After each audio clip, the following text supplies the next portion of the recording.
नमस्कार, गुरजीत वालिया पलिया चैनल में आपका स्वागत है। मेरे चैनल को सब्सक्राइब नहीं किया तो सब्सक्राइब करें, लाइक करें और बेल आइकन जरूर दबाएं। तो रक्षाबंधन क्यों मनाया जाता है, आइए जानते हैं रक्षाबंधन के बारे में। हिंदू कैलेंडर के अनुसार श्रावण माह की पूर्णिमा को रक्षाबंधन या कहें कि राखी का त्योहार मनाया जाता है। अंग्रेजी कैलेंडर के अनुसार इस बार यह पर्व 30 अगस्त 2023 बुधवार को मनाया जाएगा।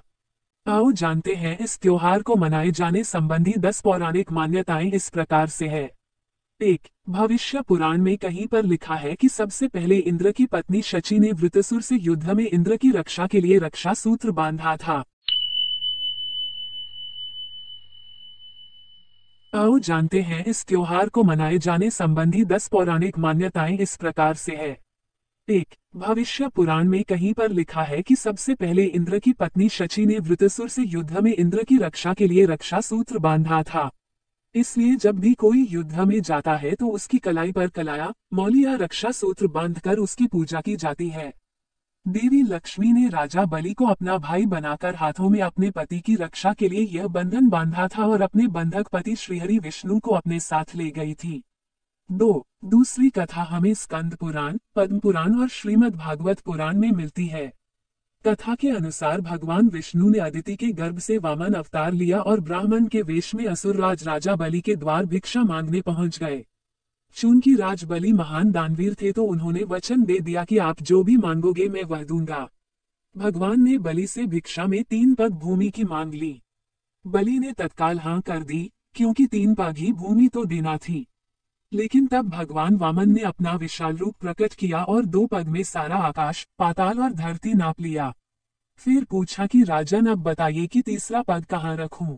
तब विष्णु भक्त राजा बलि ने कहा, भगवान आप मेरे सिर पर रख लीजिए। और फिर भगवान ने राजा बलि को रसातल का राजा बनाकर अजर अमर होने का वरदान दे दिया। लेकिन बलि ने इस वरदान के साथ ही अपनी भक्ति के बल पर भगवान से रात दिन अपने सामने रहने का वचन भी ले लिया।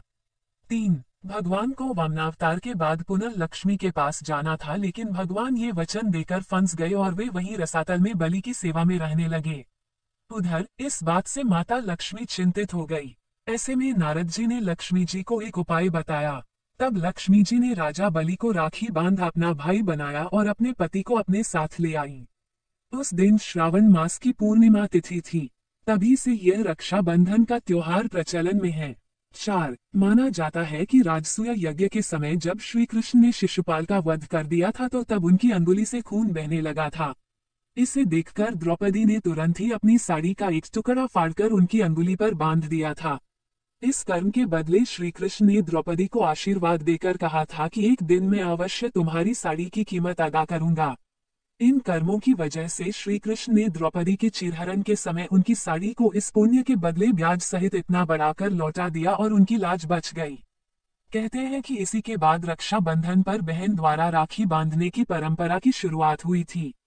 5. उत्तर भारत में रक्षाबंधन वाले दिन अर्थात श्रावण की पूर्णिमा को राखी का त्योहार मनाया जाता है, जबकि दक्षिण भारत में समुद्री क्षेत्रों में नारियल पूर्णिमा का त्योहार मनाया जाता है।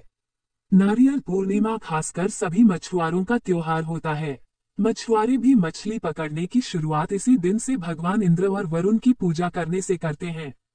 पूजा के दौरान विधिवत रूप में उन्हें केल के पत्तों को समुद्र किनारे नारियल अर्पित किए जाते हैं। इसलिए इस राखी पूर्णिमा को वहां नारियल पूर्णिमा भी कहते हैं। दक्षिण भारत में ये त्योहार समाज का हर वर्ग अपने अपने तरीके से मनाता है। इस दिन जनेऊ धारण करने वाले अपनी जनेऊ बदलते हैं। इस कारण इस त्योहार को अबितम भी कहा जाता है। इसे श्रावणी या ऋषि तर्पण भी कहते हैं। 6. प्राचीन काल से ही राखी के रूप में मौली या कलावा बांधने का प्रचलन रहा है।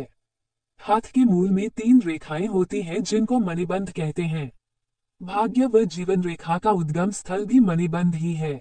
इन तीनों रेखाओं में दैहिक, दैविक व भौतिक जैसे त्रिविध तापों को देने व मुक्त करने की शक्ति रहती है। इन मणिबंधों के नाम शिव, विष्णु व ब्रह्मा हैं। इसी तरह शक्ति, लक्ष्मी व सरस्वती का भी यहाँ साक्षात वास रहता है। जब हम कलावा का मंत्र रक्षा हेतु पढ़कर कलाई में बांधते हैं तो ये 3 धागों का सूत्र त्रिदेवों व त्रिशक्तियों को समर्पित हो जाता है, जिससे रक्षा सूत्र धारण करने वाले प्राणी की सब प्रकार से रक्षा होती है। 7. शास्त्रों का ऐसा मत है कि मौली या राखी बांधने से त्रिदेव ब्रह्मा, विष्णु व महेश तथा तीनों देवियों लक्ष्मी, पार्वती व सरस्वती की कृपा प्राप्त होती है। ब्रह्मा की कृपा से कीर्ति, विष्णु की कृपा से रक्षा तथा शिव की कृपा से दुर्गुणों का नाश होता है। इसी प्रकार लक्ष्मी से धन, दुर्गा से शक्ति एवं सरस्वती की कृपा से बुद्धि प्राप्त होती है। यह मौली किसी देवी या देवता के नाम पर भी बांधी जाती है, जिससे संकटों और विपत्तियों से व्यक्ति की रक्षा होती है। यह मंदिरों में मन्नत के लिए भी बांधी जाती है।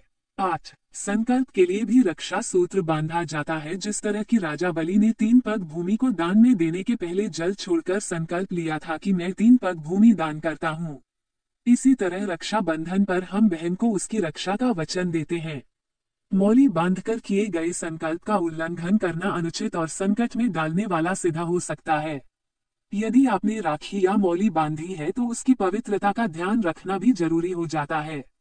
9. शास्त्रों के अनुसार मौली बांधने से उसके पवित्र और शक्तिशाली बंधन होने का एहसास होता रहता है और इससे मन में शांति और पवित्रता बनी रहती है।